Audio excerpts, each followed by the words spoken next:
Nah, jadi kisah balik lagi ke topik ya.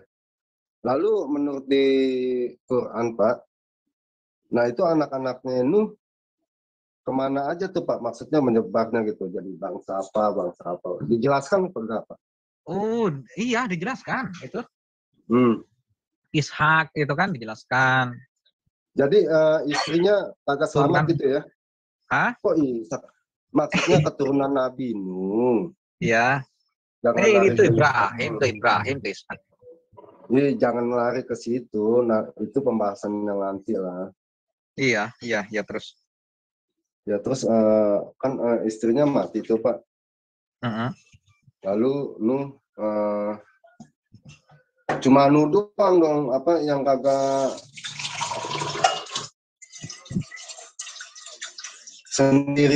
sendirian lah ya Nuh ya artinya ya. Iya. Nah dari anaknya berapa di Quran Pak? Hah? Anaknya berapa di Quran? Tidak disebut anaknya berapa. Kalau saya ya bukan tidak disebut mungkin ya. Tapi saya belum baca keseluruhan dari 43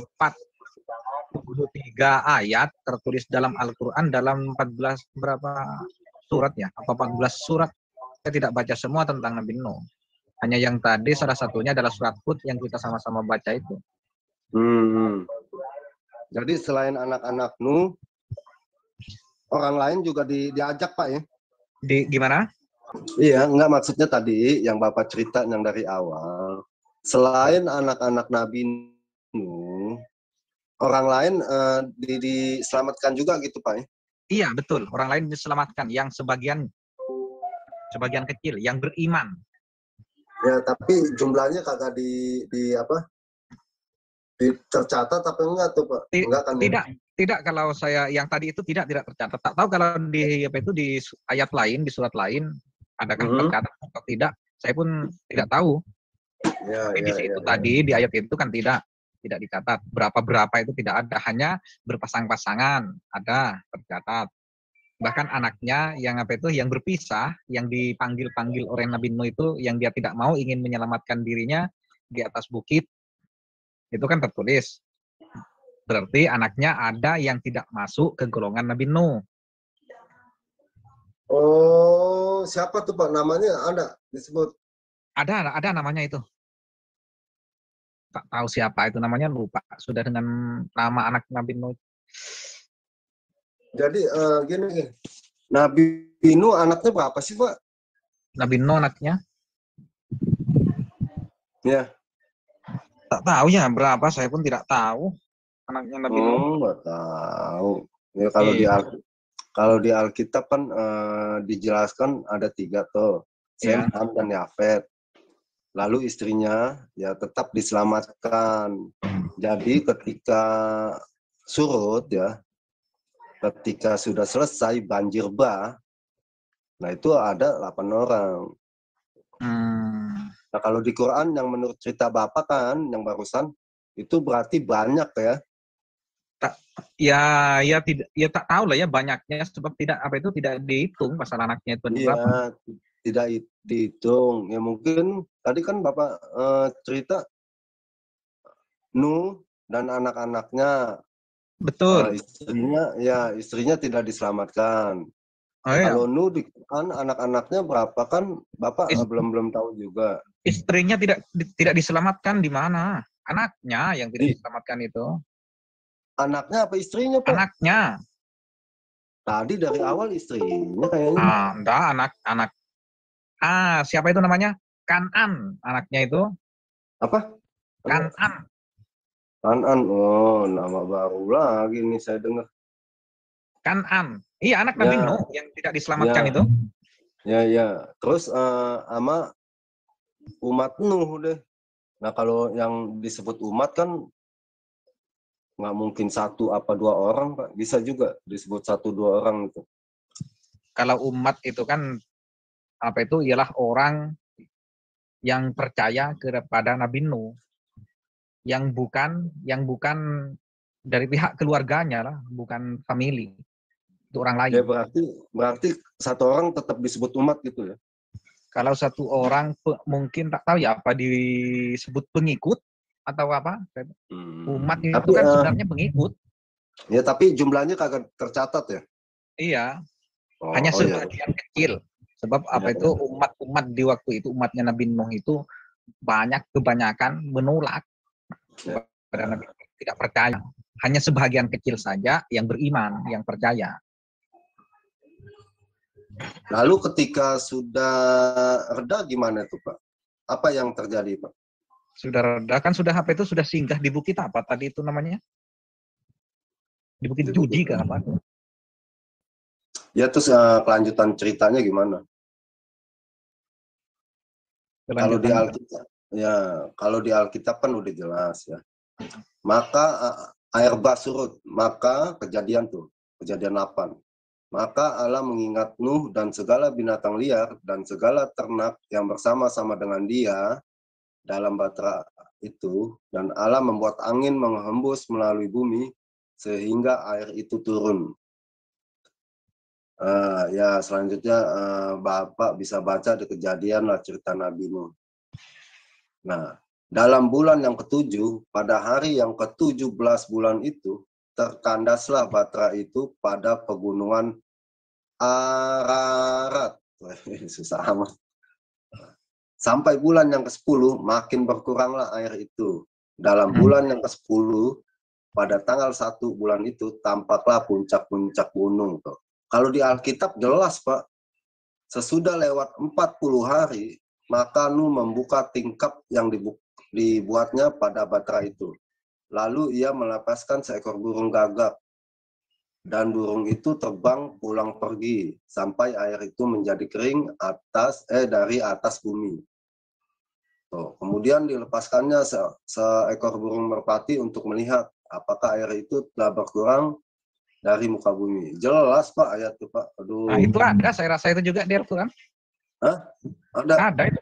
Ada di Islam bahwa apa itu Nabi Nuh itu menerbangkan burung. Cuma burung yang saya tahu itu burung pertama kali yang barusan dibaca ya. Yang burung pertama kali masuk itu burung beo, Pak. Burung beo. Tak tahu lah ya kalau itu burung beo itu. Apa merpati kalau bahasa Indonesianya tak tahu apa. Enggak, maksudnya yang pertama kali masuk. Masuk ke perahu itu. perahu. Iya. Oh, ya. Ya mungkin itu juga. Ya. Lalu ayat 15 ya, lalu berfirmanlah Allah kepada Nuh, keluarlah dari batra itu, engkau bersama-sama dengan istrimu, serta anak-anakmu, betul. dan istri anak-anakmu, segala binatang yang bersama-sama dengan engkau, segala yang hidup, burung-burung, hewan, dan segala binatang melata yang merayap di bumi. Suruhlah keluar bersama-sama dengan engkau, supaya semuanya itu berkeriapan, maksudnya berkeriapan, berjalanlah di bumi, serta berkembang biak dan bertambah banyak di bumi. Jelas nih, mantap nih. Terus segala binatang liar, segala binatang melata, dan segala burung, semuanya yang bergerak di bumi, masing-masing menurut jenisnya, keluarlah juga dari batra itu. Ini termasuk kucing nih Pak, ada nih berarti nih. Menurut jenisnya. Lalu Nuh mendirikan mezbah bagi Tuhan dari segala binatang yang tidak haram dan dari segala burung yang tidak haram. Diambilnya lah beberapa ekor, lalu ia mempersembahkan korban bakaran di atas mezbah itu. Oh jelas nih Pak. Bapak baca aja deh di kitab Kejadian 8 nih. Kejadian 9-nya lanjutannya. Oh, perjanjian Allah dengan Nuh. Lalu Allah memberkati Nuh dan anak-anaknya serta berfirman kepada mereka, beranak cuculah dan banyaklah di bumi lah, datang di bumi dan segala burung di udara. Waduh. Banyak nih. Nah, tentang keturunannya nih Pak ya, bentar Pak. Keturunannya yang dari anak-anaknya ya.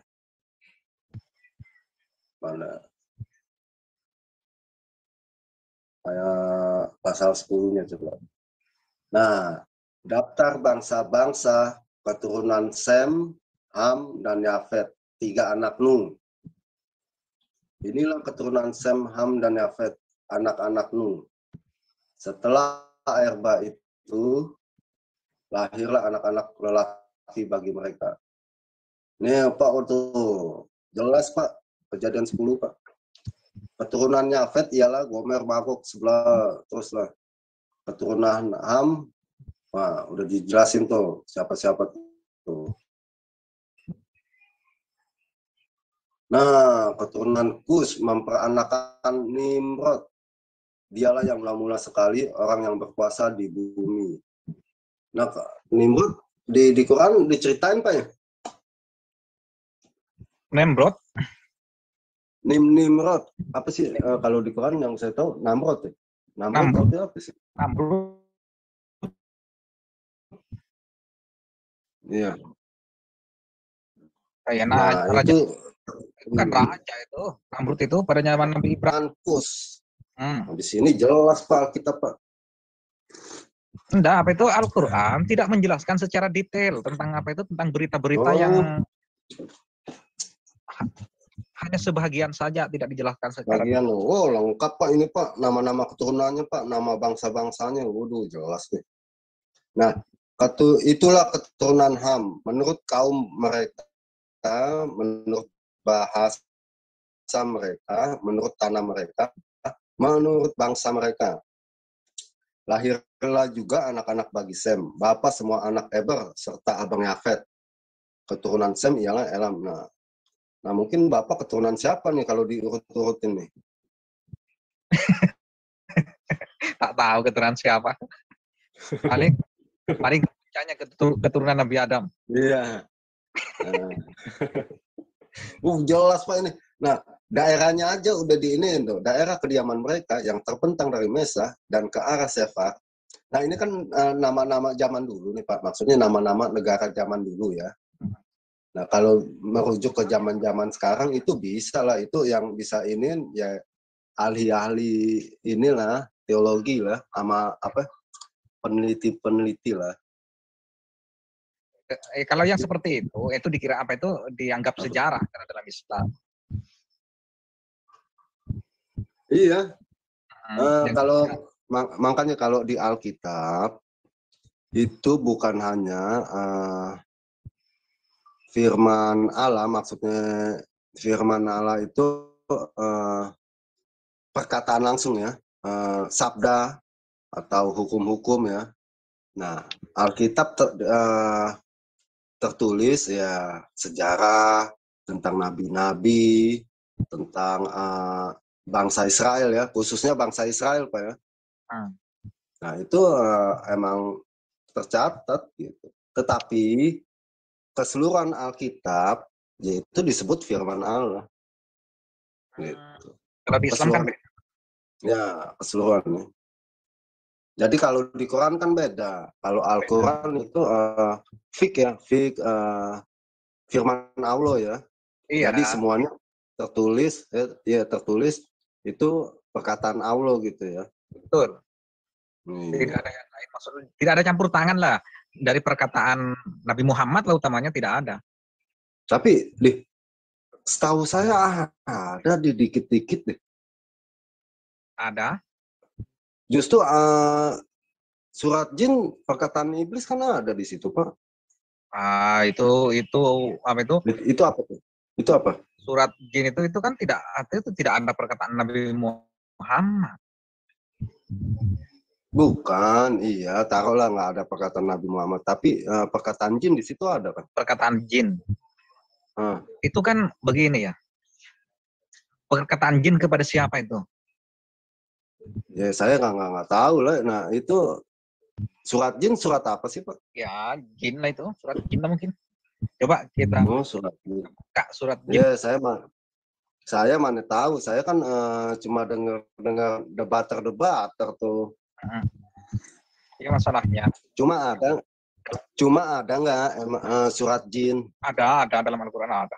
Oh ada, iya. Ada Pak ya, Fik ya? Ada. Ini saya tunjuk ini nanti ada. Surat jin itu ada. Ya. Jadi surat jin itu menceritakan tentang apa, Pak? Surat jin itu kan? Ya. Memanggil jin gitu supaya ikut gitu, ikut Bapak yang pemeluk agama Islam. Surat jin. Katakanlah telah diwahyukan kepadamu bahwasanya telah mendengarkan sekumpulan jin akan Al-Quran. Lalu mereka berkata, jin itu berkata, sesungguhnya kami telah mendengarkan. Tuh, Pak, itu jin berkata tuh. Hah? Iya. Itu Bapak berkata. Jin berkata, sesungguhnya kami mendengarkan Al-Quran yang menakjubkan. Begitu. Jadi apa itu perkataan jin yang diberitakan oleh Allah kepada Nabi Muhammad. Dalam hadis diriwayatkan oleh Imam Bukhari. Oh, jadi jin udah masa lalu nih, ya? Iya. Terus Abbas bahwasanya Rasulullah tidak pernah membaca Al-Quran kepada jin dan tidak pernah melihat mereka. Ketika Rasulullah bersama rombongan sahabatnya menuju pasar Ukas, sesampainya di Tuhama, beliau dan rombongan berhenti untuk sholat fajar atau sholat subuh. Hal ini menyebabkan berita-berita di langit yang biasa dicuri setan-setan terhalang. Bahkan setan-setan itu mendapatkan lemparan bintang-bintang sehingga terpaksa pulang kepada kaumnya. Sebenarnya di tempat kaumnya, setan-setan itu ditanya, apa yang terjadi sehingga kalian kembali? Mereka menjawab, kami terhalang untuk mendapatkan berita langit. Bahkan kami dikejar bintang-bintang. Kaumnya berkata, tak mungkin terhalang antara kita dan berita langit. Tentu ada penyebabnya. Menyebarlah kalian ke timur dan ke barat dan carilah sebab penghalangnya. Nah, mereka pun menyebar ke timur dan ke barat mencari sebab penghalang tersebut. Sehingga sampailah sebahagian mereka ke Tuhama, ke tempat Rasulullah berhenti untuk menunaikan sholat subuh. Nah, mereka mendengar bacaan Rasulullah serta memperhatikannya. Kemudian berkata, demi Allah, inilah yang menghalangi kita dengan berita dari langit. Mereka pun pulang ke kaumnya dan menyampaikan kejadian itu. Mereka mengagumi Al-Quran yang membawa mereka ke jalan petunjuk Allah. Sehingga mereka pun beriman. Maka turunlah ayat ini sebagai pemberitahuan kepada Nabi agar kejadian tersebut diberitakan pula kepada umatnya. Begitu.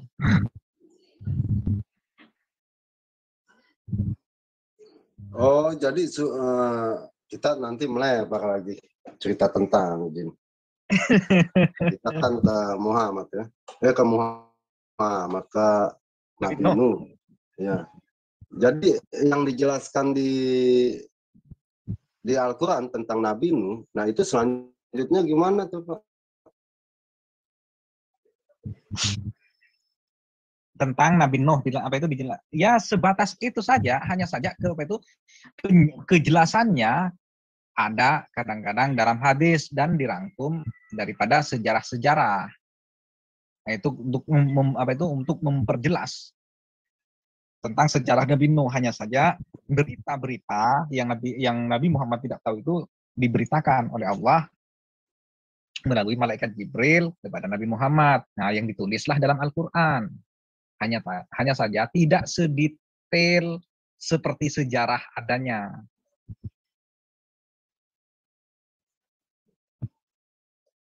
Ya, berarti cuma pemberitahuan doang ya bahwa pernah ini ada Nabi Nuh nih ya. Akan tetapi disempurnakan oleh sejarah. Begitu. Iya, kalau dicocok sama Pak Panji sejarahnya. Nah, bukan cocok maksud sama saya, sesuai dengan apa yang sudah ditulis dalam Al-Quran. Contoh seperti tadi, kan? Contoh seperti tadi. Tentang Nabi Nuh. Kalau umpamanya dalam sejarah, dalam sejarah. Semua keluarga, semua anaknya Nabi Nuh itu diselamatkan tanpa ada yang tertinggal. Nah, itu ditolak sejarah itu. Maksudnya ditolak tentang anaknya itu. Karena dalam Al-Quran, anak Nabi Nuh ada yang namanya Kan'an, yang tidak termasuk dalam golongan Nabi Nuh. Nah, itu maksudnya. Nah, yang pengikutnya itu diceritakan nggak Pak kemana itu? Begitu ini. Tidak, ya kalau saya rasa tidak lah kalau dalam Al-Quran. Tidak diceritakan. Jadi goib deh tuh ya pengikutnya ya, nggak diceritain deh. Ya, tidak diceritakan kalau dalam Al-Quran, tapi kalau dalam sejarah pasti ada. Bahkan mungkin di hadis pasti ada. Apa tuh? Pengikutnya kemana tuh Pak di hadis Pak? Tentang hadis Nabi Nuh ya. Nah, ya tentang pengikutnya Pak. Saya tidak pernah baca tentang hadis itu. Oh, itu yang hadis itu kucing.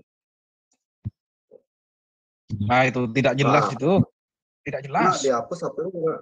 Tapi kan tadi saya baca ini tuh ada Ibnu apa Pak? Ibnu Hasim ya? Ibnu Katsir ke apa? Itu tadi. Iya, tadi yang kita barusan baca kan. Ya, kalau seandainya tertulis dalam Al-Quran, jelas. Itu makanya Ya, dalam hadis, ada hadis itu ada lemah maksudnya, ada yang palsu, ada yang hasan, ada yang sahih, ada yang hadis mutawatir. Nah, itu kalau itu yang cocok baru dipakai Pak. Yang cocok apa? Tentang hadis apa? Iya. Masalah cocok hadis itu tetap kalau memang sahih ya. Kayaknya sahih begitu cuma yang diterimanya sedikit. Lalu ada hadis yang lebih pengikutnya banyak Pak, gimana Pak? Yang penting hadis itu kan tidak palsu. Oh, yang penting hadis itu tidak palsu. Hadis itu kan ada Nah, ada tuh saya nonton siapa ya? Lupa tuh namanya tuh yang pakai sorban tuh. Hadis ini kan begini, hadis mutawatir, hadis sahih, hasan, daif. Nah, yang daif ini kan tetap hadis dari Nabi. Yang daif hanya saja lemah daripada perawinya. Nah, tahu dari perawinya lemah gimana itu Pak? Tahu dari perawinya. Pak pasti tahu, dijelaskan bahwa orang ini pernah apa itu berbuat kesalahan atau apa, orang ini pernah menipu. Nah, yang membawa hadis itu, orang itu kehidupannya tahu, diceritakan. Itu makanya kadang-kadang gitu orang itu. Ya, walaupun hadisnya itu mungkin benar ya. Iya, walaupun mungkin benar. Hadis itu walaupun mungkin benar, tapi yang membawa itu orang penipu, itu apa itu didaifkan.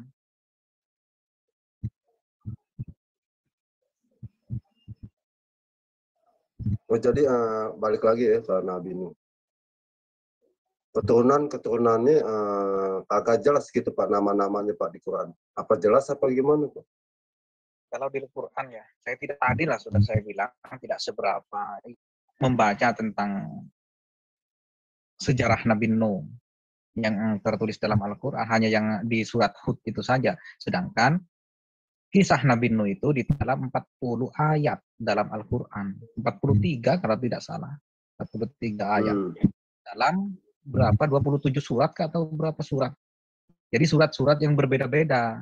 Ada di surat ini, ada di surat ini, tapi diceritakan dalam 40 ayat. Oh. Ayat. Umpamanya loncat-loncat gitu ya, Pak maksudnya? Oh, ya kan sama ya. Ada Nabi Adam itu kan ada di Al-Baqarah ada, ya kan. Di surat yang lain itu ada juga ceritanya. Tapi tidak itu kenapa tidak pernah bisa begitu Pak? Kenapa nggak berurutan? Kenapa bisa begitu?